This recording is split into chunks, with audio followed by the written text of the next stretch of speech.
pergumulan yang ku hadapi,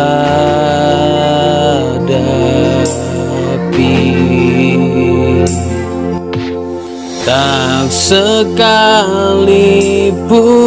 ku dibiarkan,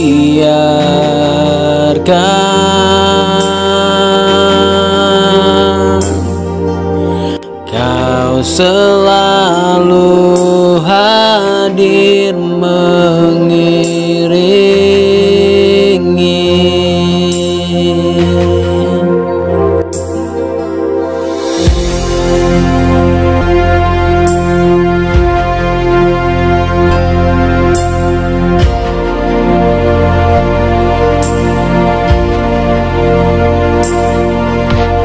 Tuhan yang selalu pedulikan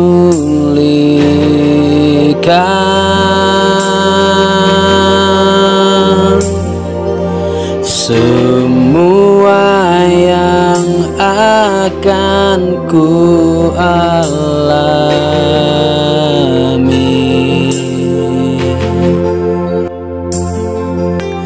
Tak pernah aku dikecewakan, janjimu selalu terjadi.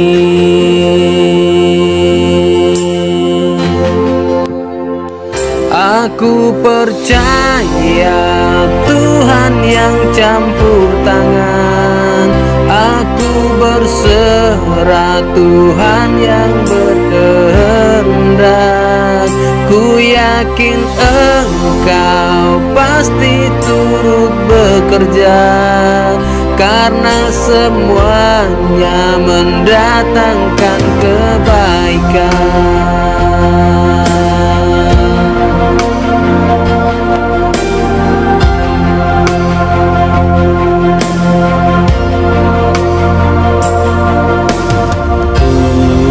Yang selalu perhatikan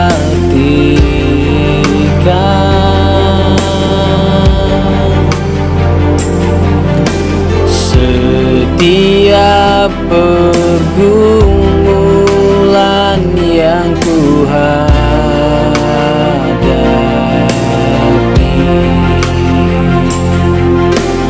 tak sekalipun ku dibiarkan,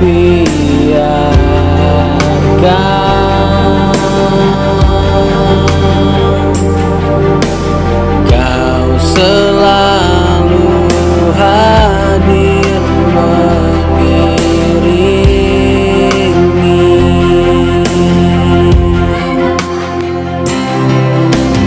Tuhan yang selalu pedulikan semua yang akan ku alami.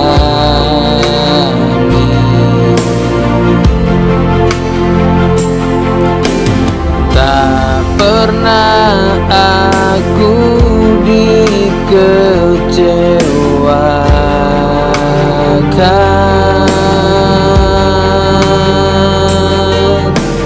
janjimu selalu terjadi.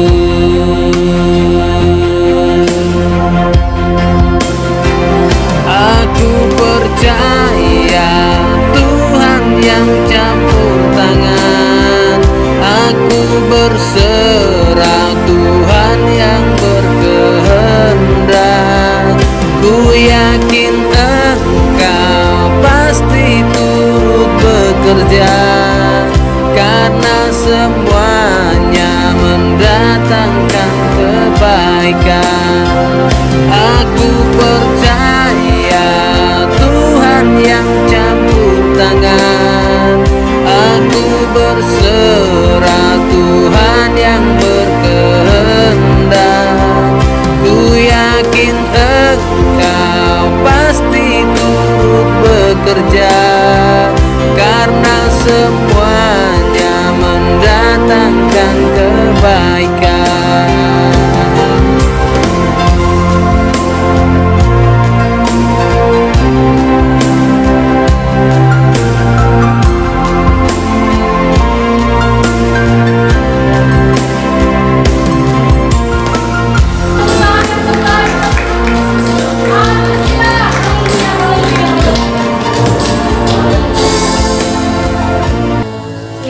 Bapak yang baik, terima kasih Tuhan yang sungguh luar biasa baik. Malam hari ini Tuhan, kembali sukacita yang luar biasa kami boleh rasakan di tempat ini Bapak. Dan sebentar Tuhan Yesus kami akan mendengarkan sebagian daripada firman Tuhan. Bapak yang boleh membuka hati dan pikiran kami Tuhan, agar senantiasa Roh Kudus-Mu yang boleh mengajar kami, untuk kami boleh mengerti setiap firman yang boleh kami dengarkan pada malam hari ini. Berkati hamba-Mu Tuhan yang akan menyampaikan firman-Mu ya Bapa. Berikan hamba-Mu hikmat yang daripada Tuhan.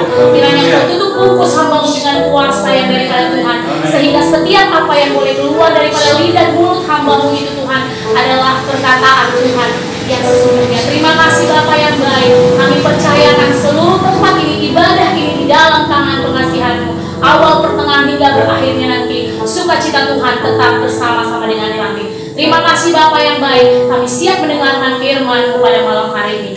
Semua yang siap mendengarkan firman Tuhan bersama-sama dengan saya katakan amin. Sekali lagi berikan tepuk tangan yang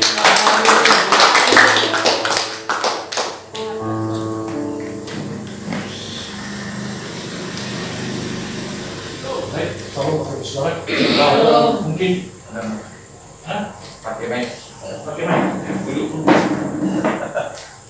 Oke, mungkin ini nggak ada di sini mereka. Karena saya bikin sendiri. Oh iya, itu kan. Nanti saya berharap ini bawa tulisan, bawa apa, pulpen atau karena ini tidak ada di buku dan ini dalam praktek pelayanan ini seringkali apa kita.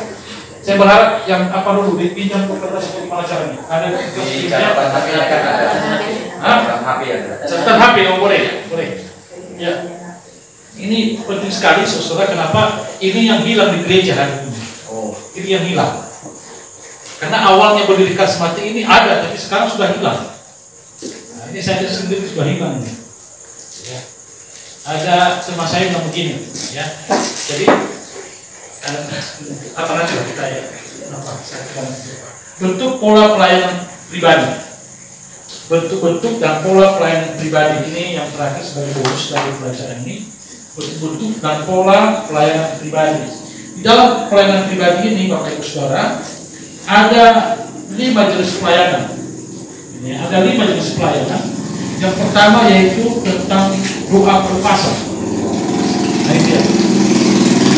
Doa pelepasan. Jadi ada 5 bentuk pelayanan pribadi. Yang pertama doa pelepasan.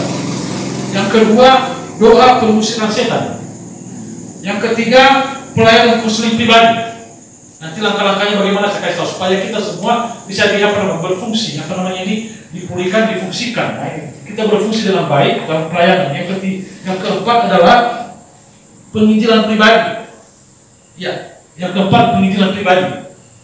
Penginjilan pribadi dan yang kelima adalah mendoakan orang sakit. Ini ada 5 ya. Saya ulang sekali lagi. Yang pertama apa? Doa pelepasan. Yang kedua doa pengusiran setan. Yang ketiga pelayanan konseling pribadi. Tahu konseling? Pernah konseling ibu? Pernah, sering. Yang keempat penginjilan pribadi. Nah ini paling penting nih, penginjilan pribadi. Yang kelima mendoakan orang sakit. Termasuk dalam mengurapi rumah, mengurapi apa semua di situ. Itu mendoakan orang sakit. Nah kita mulai dari yang pertama doa pelepasan. Nah, bagaimana caranya kita mendoakan orang yang terikat? Ini saya berikan aja gambaran langkah-langkahnya. Kenapa saudara? Manusia terdiri dari 3, roh, tubuh, dan jiwa. Saya ulang sekali, roh, tubuh, dan jiwa. Jiwa terbagi 3 lagi. Pikiran, kehendak, kemauan. Ya, pikiran, kehendak, kemauan. 3 ya. Ya. Kalau binatang nggak punya itu. Yang binatang hanya punya itu yaitu intuisi. Jadi kerja dia lari. Nah, itu binatang. Dia apa namanya ketemu orang apa lari atau gimana, kita mau ambil tombak apa lari ya, itu intuisinya sebagai hewan. Pikiran, kehendak, kemauan. Terus saudara, kalau seseorang sudah mengalami keterikatan atau apa namanya diikat oleh roh setan, maka ada 3 tingkatan ini yang ikat. Yang pertama rohnya, tubuhnya, jiwanya. Nah, ini. Ada orang tertentu hanya di tingkat jiwa yang diikat, tubuhnya enggak. Jadi tidak semua kasus itu yang didoakan itu mengalami pelepasan itu sampai rohnya enggak, hanya sampai di tingkat jiwa. Lalu kalau nggak sampai lebih dalam lagi masuk ke tingkat tubuh, kan tubuhnya manifestasi apa kayak orang yang manoto, kayak orang ular, itu sudah masuk, itu sudah tingkat sampai ke tubuh, tingkat tubuh. Kalau sudah tingkat roh nggak bisa apa-apain lagi. Saya pernah melayani 3-tiganya, orang yang sampai hanya di pikiran, terus sampai di apa namanya di sampai tubuhnya, sampai bergerak yang macam-macam lah. Sampai ada yang ketiga nggak bisa ngomong apa-apa karena tingkat rohnya sudah sekali udah diapain. Bagaimana cara mendoakan orang seperti ini? Doanya bagaimana seperti itu? Jadi kita harus doakan, kita harus layani bagaimana caranya. Cara masuknya ke sana, dalam langkah-langkahnya yang pertama, yaitu kita harus sucikan dulu, kita minta ampun dulu dosa-dosa kita. Amin. Jangan Anda langsung begitu ada langsung berjalan. Jangan saudara, saya ulang sekali, jangan. Kenapa? Itu bisa terjadi serangan balik. Penyucian pengubusan dengan darah Yesus.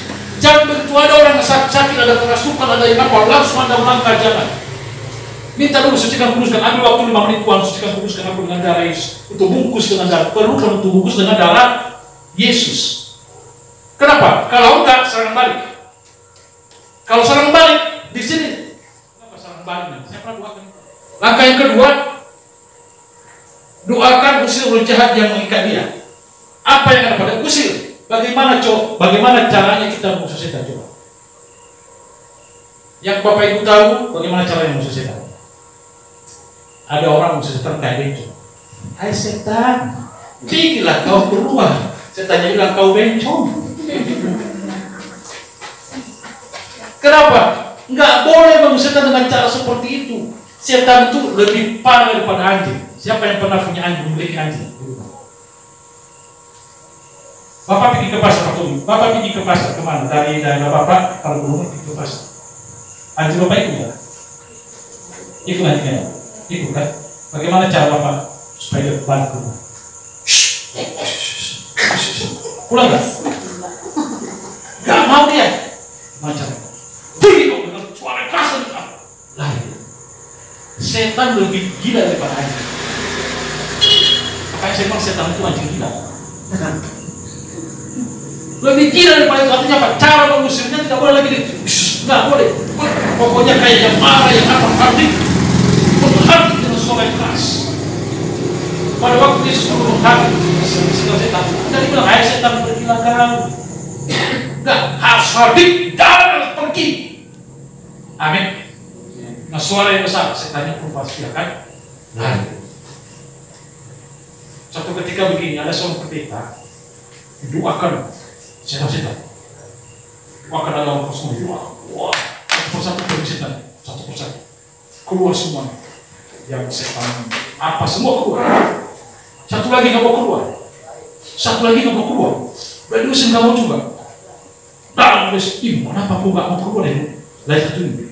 Rupanya yang mengungkap orang ini banyak kali setannya. Yang satu ini nggak mau keluar. Usir. Tiba-tiba balik temannya, setan tadi balik.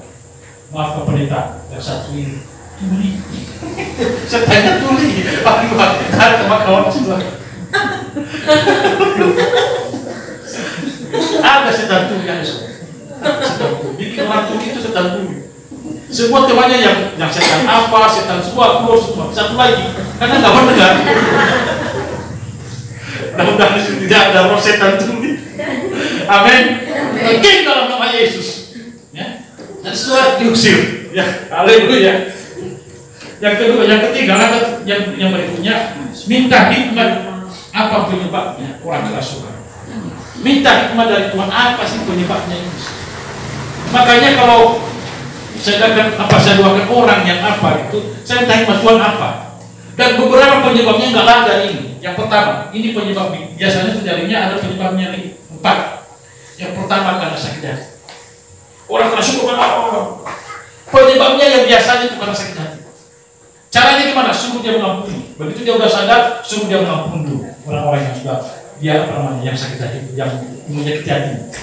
Itu penyebab sakit hati. Maka saudara, kalau orang yang sering sakit hati gampang kerasukan. Bila tidak kamu, kalau sakit hati sudah kerasukan. Ya, karena kerasukan itulah dia seorang sakit hati membunuh. Hitler itu bunuh 5 juta orang Yahudi karena sakit hati sama orang Yahudi. Dia bunuh.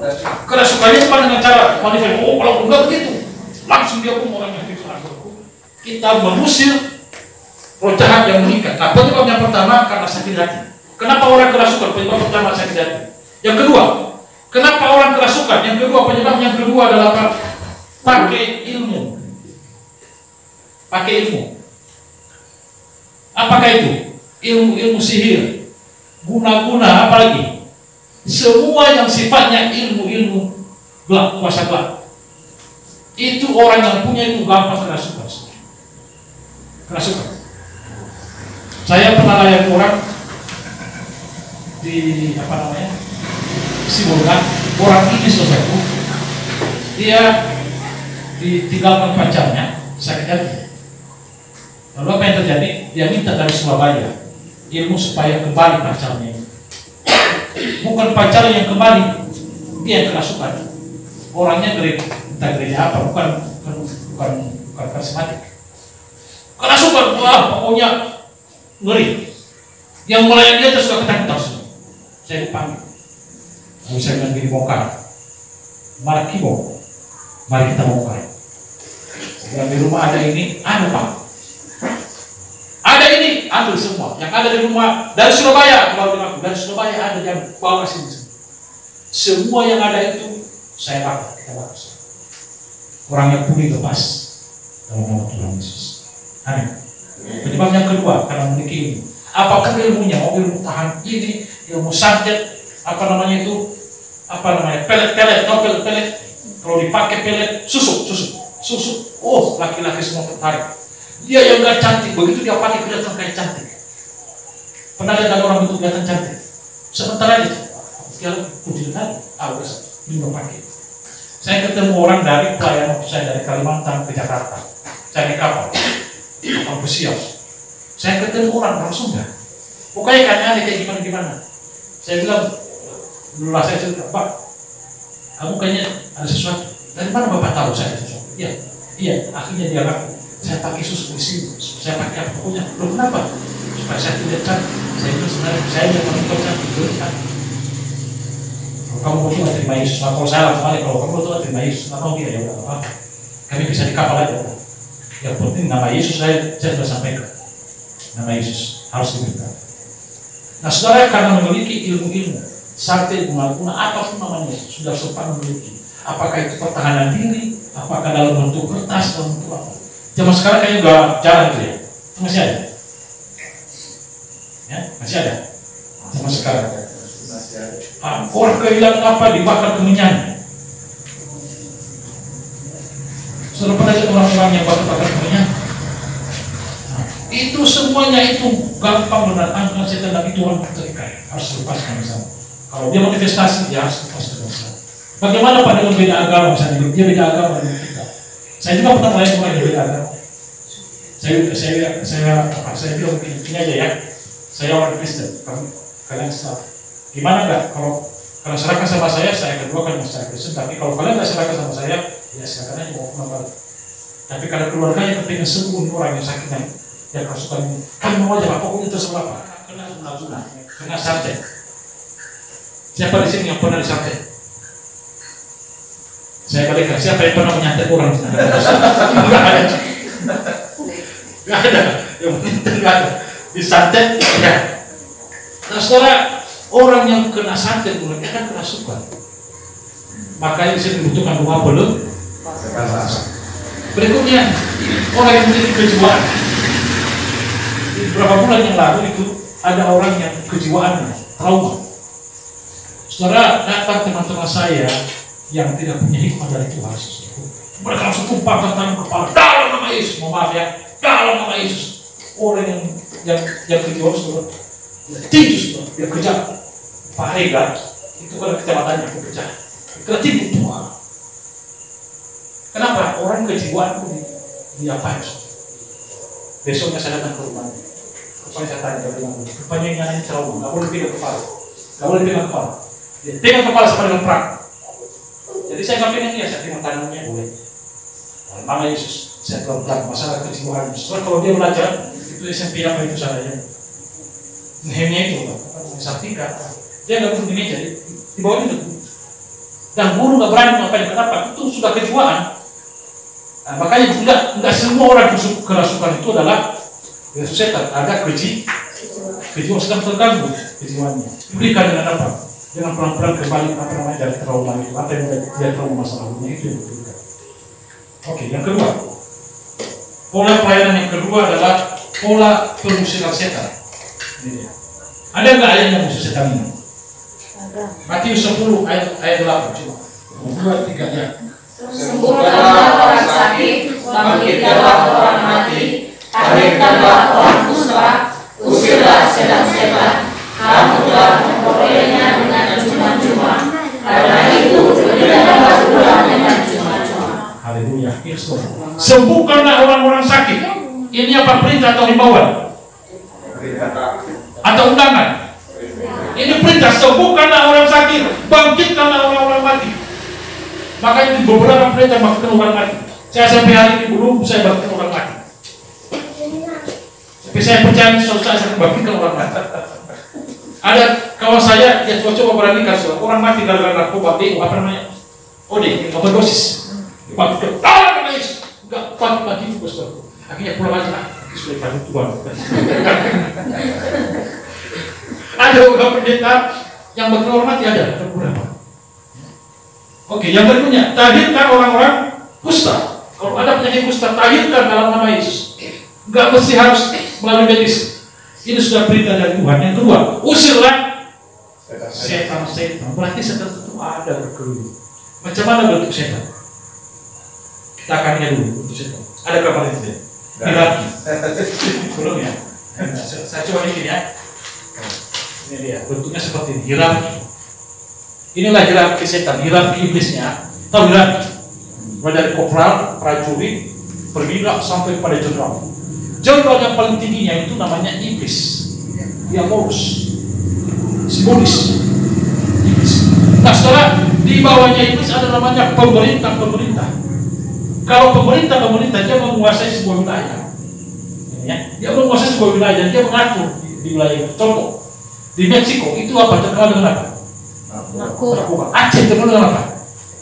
Ada pemerintah yang menguasai daerah itu. Floro yang menguasai sehingga daerah itu semua main narkoba. Anda ke Bali? Siapa yang pernah ke Bali? Bali pernah? Anggap aja Bali. Di Bali saudara, begitu kita ke Bali, saya pernah ke Bali, saya pernah melayani. Di Bali itu saudara, begitu kita masuk, saya dari Banyuwangi menyeberang ke Bali, itu namanya Gilimanuk, pelabuhan itu Gilimanuk. Begitu masuk pelabuhan sudah gambar naga, sudah patung naga besar sekali, Gilimanuk. Nampak sekali kalau daerah itu adalah daerah penyembah berhala. Begitu kita masuk ke dalam pasar, semuanya bau kemenyan, bau apa saja, pakai sama sini bunga-bunga di mana-mana.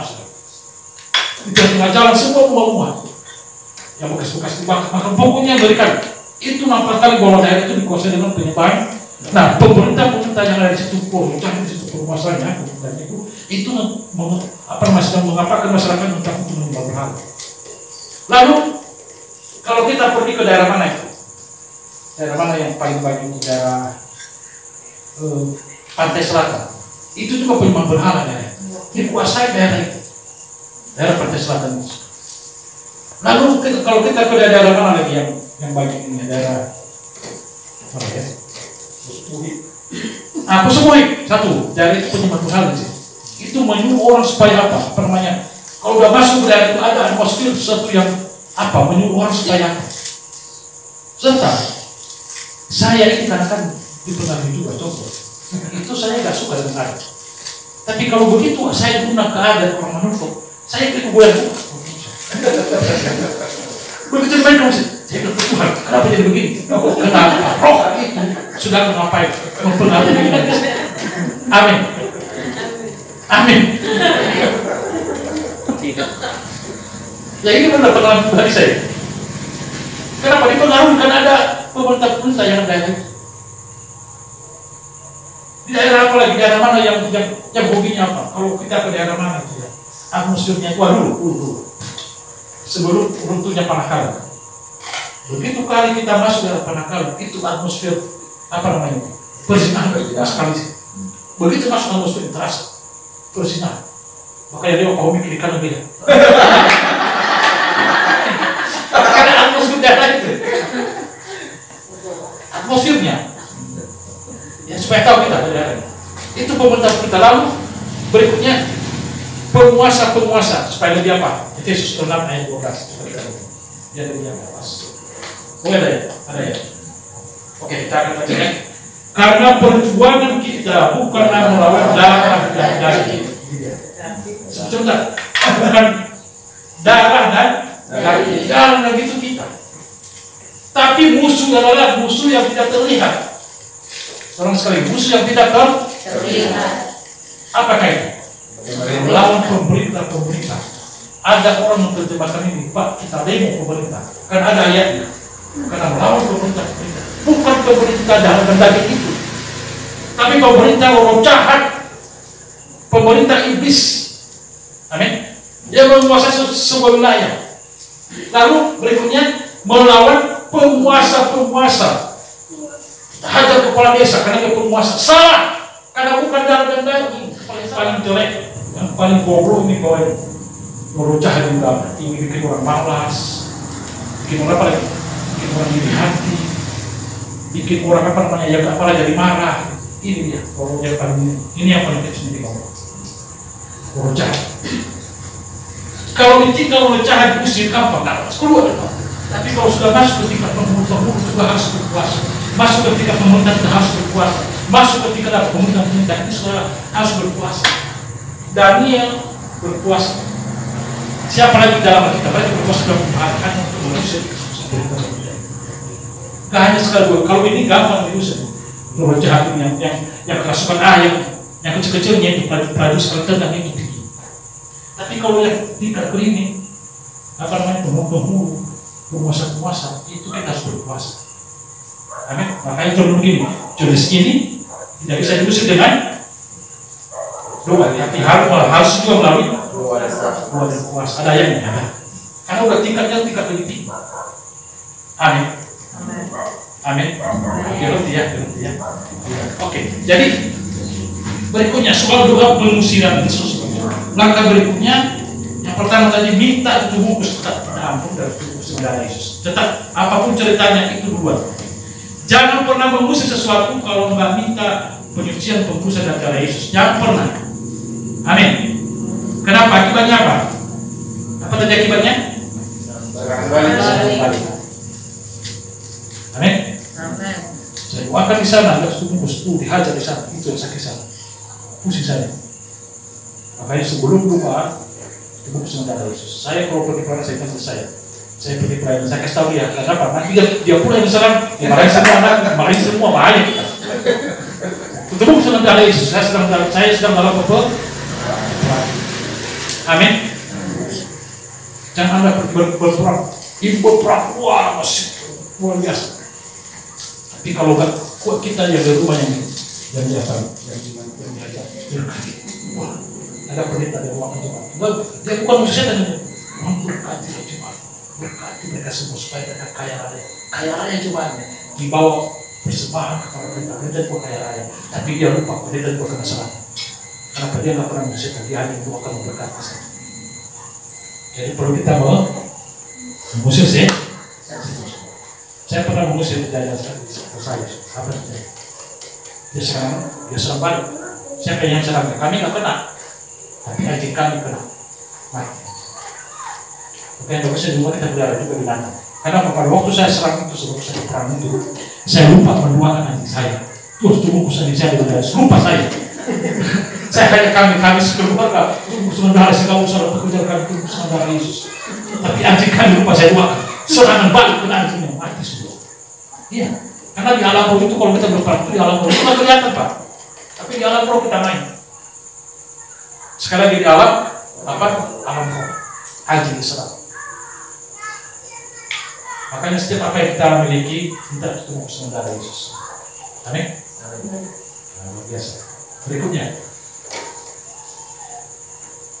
jangan tutup mata apabila dia manifest.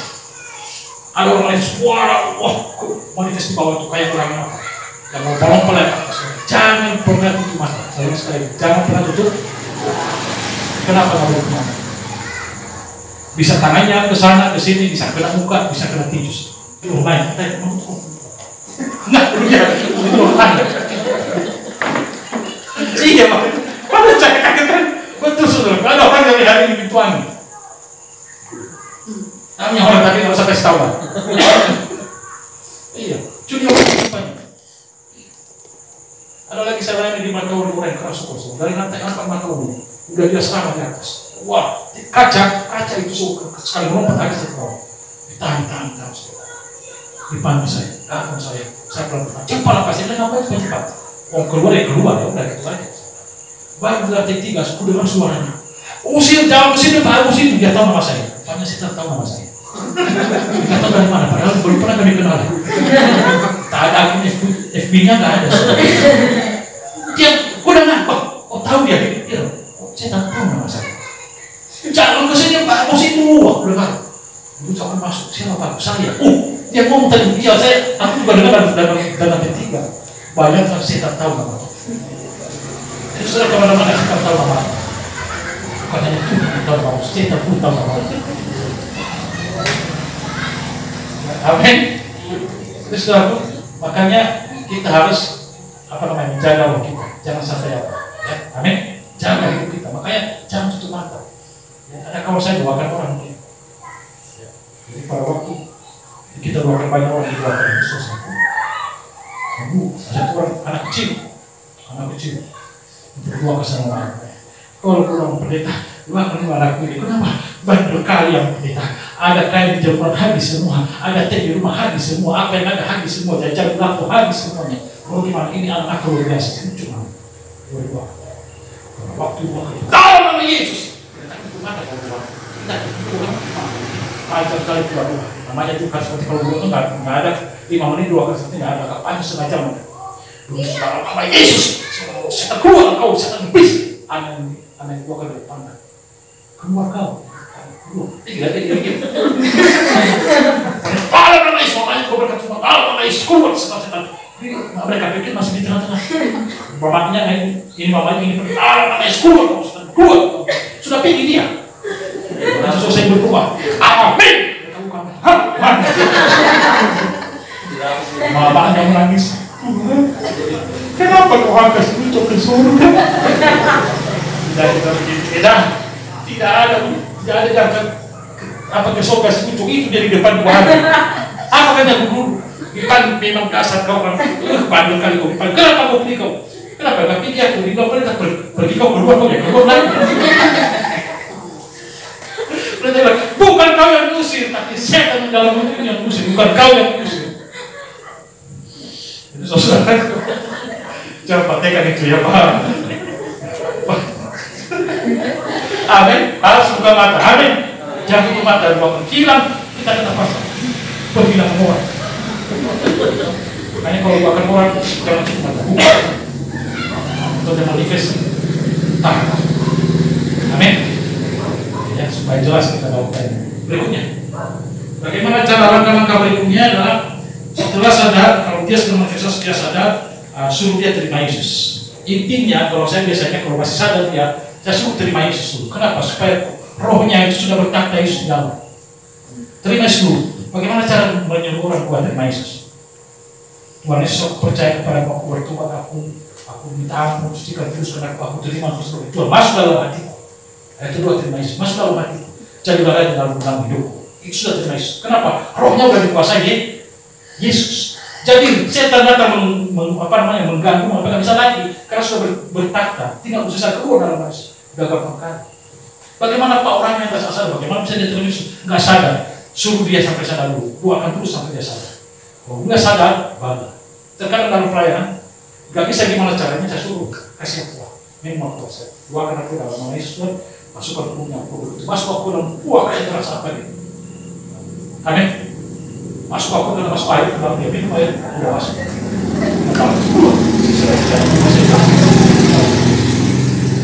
Kayak bebas. Amin. Nah, berikutnya. Pelayanan pribadi berikutnya adalah pelayanan konseling pribadi.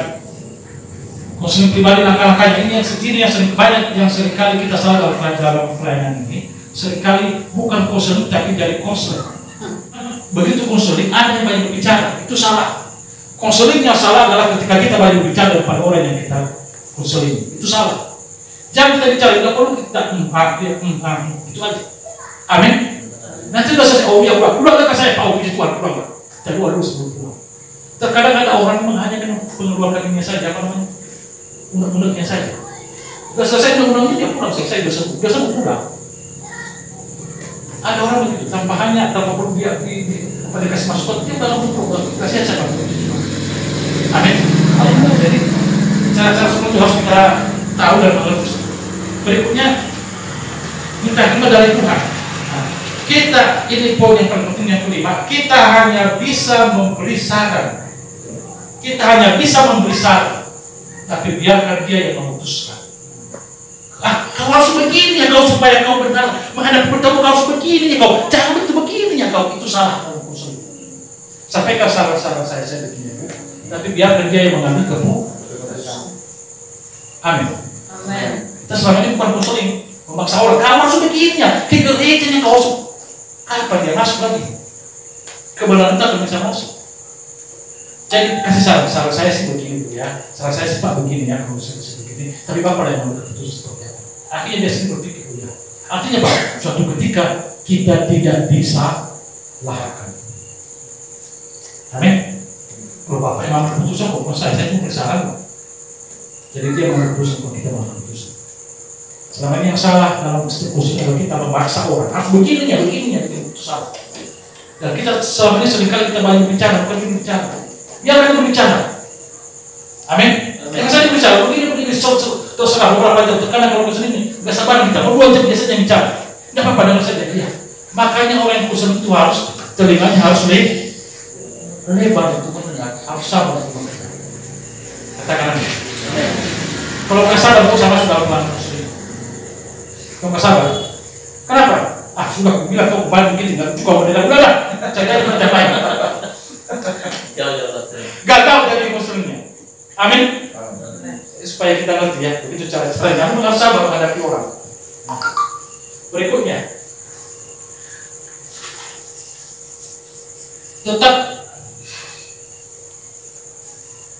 dibuatkan di rumah atas masalah orang tersebut. Jangan hanya selesai di muslim di sini, tapi begitu kita pulang ke rumah juga gimana kita ingatnya kita doakan juga dia supaya masalahnya cepat selesai. Amin. Jangan hanya di situ saja orang sudah selesai. Jangan terus doakan di rumah dia secara terus-menerus sampai masalahnya selesai. Lalu yang ketujuh berikutnya, perhatikan etika.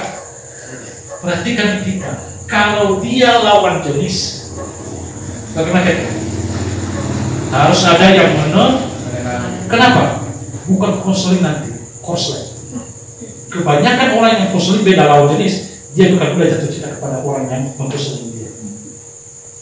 Sekarang sekali lagi, kalau ada lawan jenis, kalau berbeda lawan jenisnya, harus ada yang menemani suami istri orang lain. Pokoknya harus ada orang di situ. Jangan berdua. Kenapa? Nanti orang yang konseling itu dia jatuh cinta sama kita. Orang sekali, dia nggak cuma dapat solusi dia. Apa yang senang hatinya? Ini Pak masalah suamiku, begini dan begini suamiku Pak. Kebetulan dia tengok orang yang apa ini kan lebih hebat daripada suaminya. Baik dan terpulang kayak Pak Mobi kan, dia akan tertarik. Akhirnya bisa jatuh cinta dia. Amin. Dari tadi Pak Mobi itu saya baca. Kenapa bisa begitu? Harus ada yang menemani. Kalau beda lawan jenis, kalau laki-laki itu dengan perempuan harus ada suami atau istri atau ada orang lain di situ, entah teman atau apa yang harus ada. Jangan berdua, ini yang berbahaya. Selama ini banyak konseling berdua akhirnya terjadi. Selesaikan di hotel, selesaikan di mana? Konselingnya nggak bagus di mana? Di hotel kita. Itu konseling apa? Itu sudah salah. Amin. Saya sampaikan ini supaya kita semua mengerti, karena kita nanti bakal jadi pelayan semua. Amin. Amin. Dari para guru berhubungan banyak orang konseling. Wah, luar biasa. Kalau kita jaga diri, habis. Nah ini perlu itu saya sampaikan ini supaya kita semua. Begitu juga dengan perempuan laki-laki sama halnya, sama saja. Jadi kalau ada orang yang kita konseling harus ada yang mengerti kalau tidak jelas. Kalau laki-laki dengan laki-laki itu maupun tidak perlu ada apa sih. Nanti nggak bisa pula terbuka aja kan kalau apa semua apa dia mau dia kan kita usah. Kalau sama-sama perempuan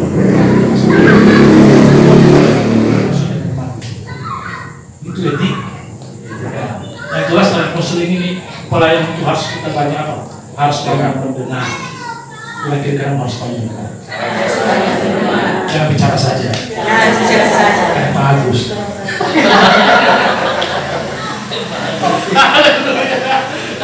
Haleluya. Berikutnya 18 sampai dengan 20. Kita baca bersama-sama. 2, 3 ya. Yesus mendekati mereka dan berkata, "Kepadaku telah diberikan segala kuasa di surga dan di bumi." Yesus berkata, telah diberikan kepadaku segala kuasa di bumi dan di surga. Masih ada takutkan? Masih ada lagi yang kita takutkan? Kenapa? Segala kuasa sudah diberikan kepada siapa? Kepada Yesus. Jadi tidak ada yang perlu kita takutkan dalam setiap pelayanan penginjilan. Tak ada yang perlu kita takutkan. Kenapa? Segala kuasa sudah diberikan kepada Yesus. Berikutnya, karena itu pergilah, jadikanlah semua bangsa dan baptislah mereka dalam Bapa, Anak dan Roh Kudus. Pergilah, jadikanlah semua bangsa menjadi. Artinya apa? Pergilah beritakan Injil ke segala makhluk. Siapa yang percaya dan dibaptis akan diselamatkan, siapa yang tidak percaya akan dihukum. Jadi penginjilan pribadi ini ada dasarnya. Itu pergilah. Makanya orang bikin dengan cara bagaimana cara menyelamatkan orang banyak, bikin kayak bersama-sama, lapangan semari-mari, stadium boras, supaya apa? Mendatangkan banyak orang. Ya saja, tapi terkadang perubahannya yang kurang. Terkadang yang datang cuma hanya yang mujizat saja, ada mujizat tak? Ada yang mati tak? Sembuh ada. Itu saja. Nah, saudaraku, kalau penginjilan pribadi ini lebih efektif ya. Lalu bagaimana caranya? Langkah-langkahnya seperti apa? Yang pertama, doa dulu. Doa pribadi. Sebelum kita menginjili orang, minta doa dulu di hadapan Tuhan. Di Bapa, apa kau bilang? Itu salah. Yesus berkata kau harus bertobat daripada rokok, daripada mabuk, daripada judi. Tersinggung dia. Dia ambil apa semua? Oh, kalau begitu nggak mau jumpa lagi dengan kita. Silakan dia berbicara. Bangun dulu komunikasi. Jadi mungkin bangun dulu komunikasi. Ya, bangun komunikasi dengan baik. Ini dia. Tuhan berkata bahwa segala sesuatu yang ini semua akan sia-sia. Kalau kita nggak ketemu Yesus, lalu berikutnya baru kita tanya apa tujuan kita. Tanya apa? Tujuan. Coba di sini yang sudah hadis ini ada nggak yang tahu apa sudah hidup? Gimana kan? Maksudnya hidup. Oke, yang belum tahu, coba. Yang belum tahu tujuan hidupnya apa? Jadi kita kasih tahu. Yang belum tahu tujuan hidupnya, coba biar kita kasih tahu. Sekedar hidup. Apa tujuan hidup? Sekedar hidup.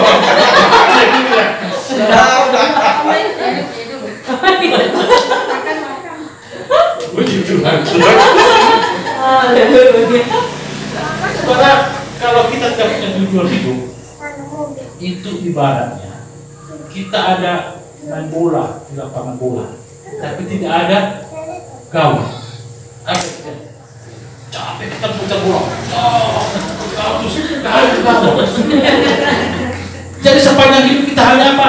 Sekedar hidup. Sekedar hidup, karena tidak ada tujuan. Gawang, tidak ada gol. Jadi apa gol hidup kita? Jadi apa? Memperoleh keselamatan dari Tuhan Yesus. Itu yang pertama. Golnya berkesempatan surga, dan kita membawa orang kepada Yesus. Itu tujuan kita. Itu bukan secara kebetulan Tuhan kita ciptakan kita seperti itu. Tuhan punya rencana supaya kita masuk surga dan kita membawa orang masuk surga. Itu tujuan kita. Jadi seperti Kristus adalah tujuannya. Ini dia, mana dia? Mengenai Kristus ini. Ada di sini Pak. Ini dia ada. Menjadi seperti Kristus adalah. Ini tujuan kita menjadi seperti Kristus. Yesus masuk surga kita menjadi seperti Kristus. Tidak kita tujuan Kristus.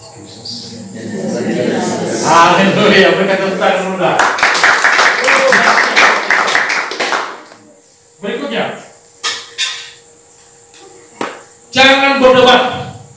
Bagaimana langkah-langkah pemilihan pribadi? Jangan berdebat, hindari perdebatan yang sia-sia. Saudara, pada waktu ada di sini Bapak Yos. Ada. Pada waktu dia baru penginjilan, saya layani dia, saudara. Dia berapi-api, dia semangat, dia menginjil orang. Mereka berdebat. Satu pun gak ada yang bertobat. Kenapa saya? Dia lagi saksi Yehova, sama-sama berdiri apa yang ngomong. Sama-sama berdiri, saudara. Apa? Sama-sama berdiri sama saksi Yehova. Sama-sama berdiri mereka. Jadi apa ngomong? Apa ngomong? Berapa banyak? Ini bukan penginjilan. Amin. Itu pada waktu dia baru masih belum tahu dia apa, masih baru selain dari kayu waktu itu baru dia. Jadi dia belum tahu banyak. Kalau nggak percaya kembali lah, sama berdiri, nggak perlu berdiri jadi. Kalau nggak betul, kau berdiri pun kita jadi. Hindari perdebatan. Amin. Kalau dia sampai ke jauh, dia baca lawan dia berdebat. Oh ya Pak ya, oh begitu ya. Menurut Bapak mau begitu, tapi firman Tuhan juga bilang begini Pak. Nah ini dia kan. Kan kita nggak berdebat jadinya kan. Menurut Bapak memang begitu saya hargai Pak. Tapi mungkin begini Pak. Saya kalau layan orang paling lama 2 jam, langsung terima Yesus. Lama-lama biar saya. Saya kasih tahu kayak cuma luar biasa. Paling lama 2 jam, nggak sampai 2 jam. Terima Yesus langsung cepat. Karena orang muda juga sampai begitu, nggak lama-lama. Orang tetap terima Yesus. Percaya, langsung saya terima Yesus. Kecuali orang Yahudi yang pernah saya layani, itu nggak bisa.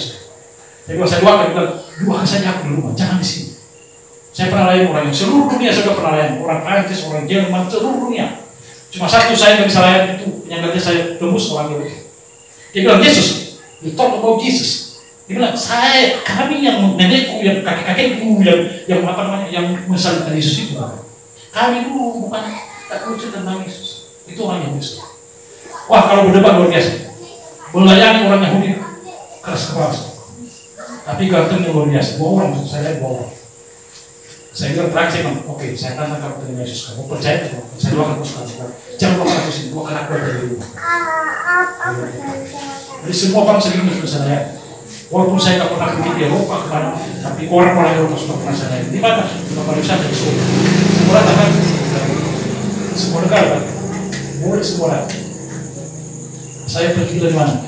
Di Istana Mangkunegara. Istana Mangkunegara di Pakuwono. Itu tempat itu rupanya di dalam tersebut. Itu perlu dengan orang boleh semua. Sudah apa namanya? Apa kerja mereka dalam itu? Mereka semua begini. Kaki di depan. Iya. Ada satu suhunya paling tinggi situ setelahku. Itu luar biasa. Cengkoknya segini. Kacamata udah minus berapa itu? Apa aku lihat? Rambutnya paling panjang kali rambutnya. Cengkoknya sudah tua. Setiap orang yang datang tahu dia. Setiap orang datang sama dia tahu. Selama dia tahu. Kamu di depan rumahmu ada mangga. Istrimu di magang, dia tahu semua. Dari A sampai Z. Dia tahu semua. Jumpa dengan saya. Saya tahu, berapa sih saya bahasa Allah, berapa sih kesal. Berapa sih? Tanya apa? Dia bilang, enggak bisa saya baca. Blend. Tahu blend? Kosong. Kenapa nggak bisa dibaca? Karena roh Allah ada di dalam. Sebenarnya kalau ada roh kudus dalam bentuk suara roh Allah, mau dipanggil kudus sekelas apapun, nggak akan bisa. Amin. Mau cantik kali patungnya Pak, walaupun cantik buang saja. Kenapa di rumah nanti ada yang keras Pak? Ya. Berikutnya. Dalam penginjilan ini, saudara, dalam penginjilan ini, ya, sampaikan kebenaran tentang Yesus, sampaikan kebenaran tentang Kristus. Yesus bilang begini, dia adalah jalan kebenaran dan hidup. Lalu berikutnya, jangan pernah ceritakan kehebatan gereja atau agama. Bapak Yesus, kami Kristen. Wow, Kristen itu paling bagus. Hanya sejauh selalu menceritakan kehebatan. Kalau di gereja kami Pak, tamu dan usia lengkap. Itu bukan penginjilan. Apalagi menghina orang, itu salah sekali. Ada satu, pada waktu saya di Jambi, ada satu situah HKI. Saya dulu pernah di HKI, di Jambi. Situanya menginjil. Yang injil orang-orang apa? Orang-orang Padang dari situ. Dia bilang, tahu, kalau kami orang Kristen bilang telur ya telur. Tapi kalau kalian bilang telur, tahu Pak. Saya bilang itu bukan penginjilan Pak. Menceritakan kehebatan bahasanya itu salah, bukan penginjilan. Kalau kalian Kristen, bisa bakal babi, belum apa-apa bisa bakal babi kan? Itu salah. Menginjil orang bukan mengasih tahu kalau kita makan babi. Tadi mengasih tahu bahwa Yesus adalah Tuhan dan Juru Selamat. Barang siapa percaya ke selamat, yang tidak percaya akan hukum, itu dia. Amin. Tapi dalam Yesus hanya ada keselamatan. Ada satu orang penunjuk, dia menunjuk. Bertanya bilang, kau seperti menginjil sebagai tukang sihir, dia menunjuk. Caranya bagaimana? Setiap pelanggan yang datang pelanggan pertama, dia fokus. Dia mau bilang, Yesus Tuhan tadi, apa aku mau percaya? Gak berani malu, selesai dipanggil. Datang yang kedua itu pasti harus sama Yesus. Datang yang kedua, Pak, baca Yesus sampai selesai lalunya. Yang ketiga ini saya harus sampaikan tentang Yesus, sampaikan tentang keselamatan dan jalan ke surga. Kata yang ketiga dia pangkas dan setelah sampaikan tiba-tiba karena grogi dia jadinya bisa cukup. Apakah Bapak mau selamatkan? Apakah Bapak mau selamat orang yang cukup lari dari virus itu? Kenapa kalian dibawa cukup? Apakah Bapak mau selamat? Padahal udah cuma setengah belum selesai. Kenapa? Karena semangat tanpa didorong oleh hikmah. Amin. Jadi kalau kita dalam pelayanan penginjilan kembali, sampaikan aja, jangan terlalu aku, pelan-pelan saja menyampaikan firman-Ku. Yesus adalah Tuhan, percaya dan juga kau harus coba. Amin. Oke, kira-kira itu sampai di situ tentang itu.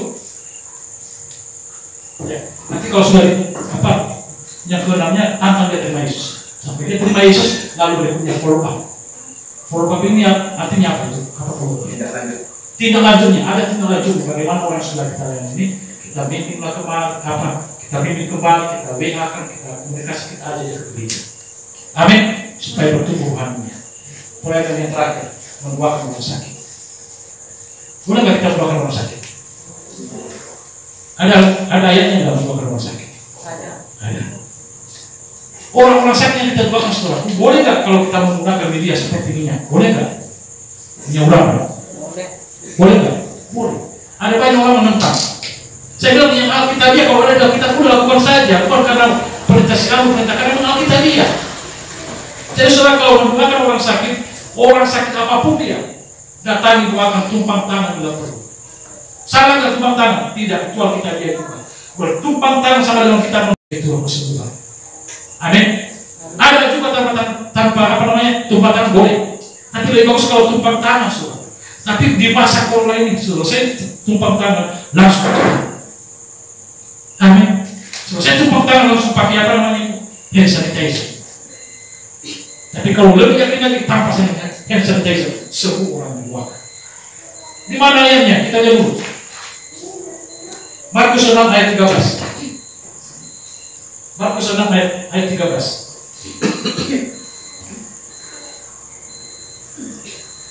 Markus pasal 6 ayat 13. Kita akan lihat bersama. Markus 6 ayat 13.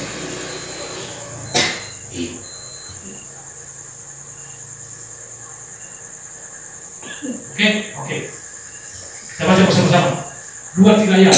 Dan mereka mengusir banyak setan dan mengusir banyak orang sakit dengan minyak dan menyembuhkan mereka. Ada ayat tentang minyak.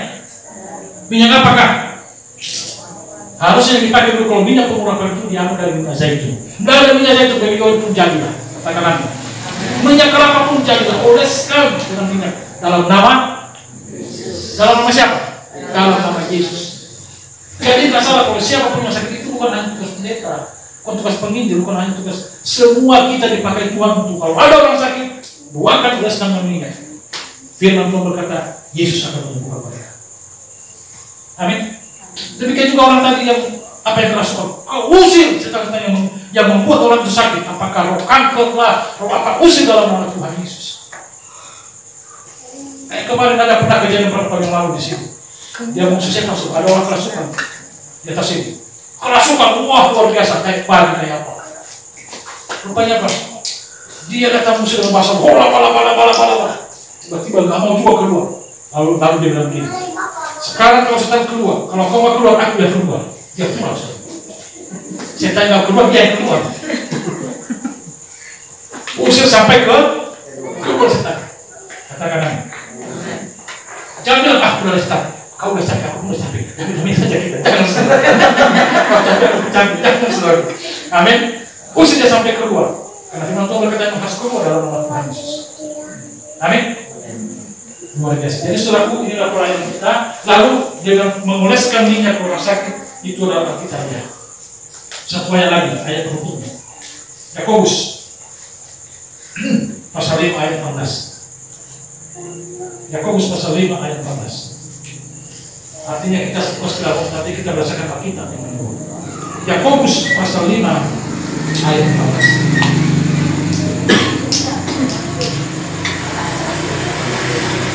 Yakobus pasal 5 ayat 14. Kita baca bersama-sama. Oke. 2, 3 ya. Kalau ada saudara di antara yang sakit, baik-baiklah ia memanggil para pengajar jemaat, supaya mereka berdoa dia serta mengurusnya dengan minyak dalam nama Tuhan. Siapa penentu jemaat? Siapapun yang percaya kepada Yesus itu penentu jemaat sebenarnya. Itu jabatan saat ini. Artinya para pengertian boleh. Katakan amin. Berarti saya sudah dipakai Tuhan untuk mengoleskan orang-orang sakit dan menyembuhkan orang-orang yang sakit. Amin. Jadi mulai hari ini jangan ragu. Bukan hari ini. Saya percaya kuasa Tuhan mengintai kita. Roh Kudus ada bersama dengan kita. Apapun yang kita kerjakan, semua pasti akan terjadi. Makanya caranya bagaimana? Sucikan, kuduskan rohmu. Jangan lagi hidup dengan lagu-lagu duniawi. Itu mempengaruhi. Sorry. Jangan lagi apa dengan lagu-lagu duniawi. Itu mempengaruhi semua. Itu rohmu jadi apa? Down dia. Ya. Jadi mulai sekarang tetap ucapkan bahasa roh, perkataan dengan Tuhan dan doakan luar biasa. Terjadi mujizat. Dimanapun kita berada, Tuhan akan dipakai. Ibu dipakai Tuhan. Pahomu dipakai Tuhan. Siapa lagi semua yang dipakai semua dipakai Tuhan luar biasa. Kemenangan bersama kita. Sementara itu Tuhan kan kita minta ingin ke seluruh hal. Maka siapa percaya keselamatan yang percaya akan diri. Kira-kira itu saja yang saya sampaikan pada hari ini. Sebelum kita ada pertanyaan sebentar. Kalau ada pertanyaan yang kurang jelas cukup 1 atau 2 pertanyaan sebelum kita akhiri. Jelas? Ada yang kurang jelas? Ada pertanyaan ragu-ragu bipang kata yang masih belum jelas. Jadi tidak mengangkat tangannya berarti siap untuk menginjak. Amin. Haleluya. Ya, ketika orang sakit tumpang tanya, oh aku nggak kudus, aku nggak suci, aku nggak layak. Yang bilang kamu layak siapa? Dirimu kan sama siapa yang bilang? Tuhan bilang kau layak ya apa? Yang penting kau sudah berbalik dan bertobat maka kau layak ya. Amin. Kita bangkit berdiri. Saya kepada Pak Asep. Kita bangkit berdiri satu lagi.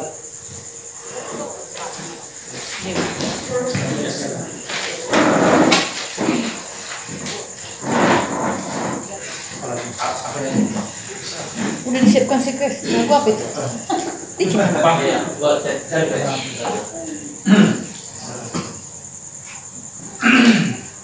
Bangkit serukan nama Yesus.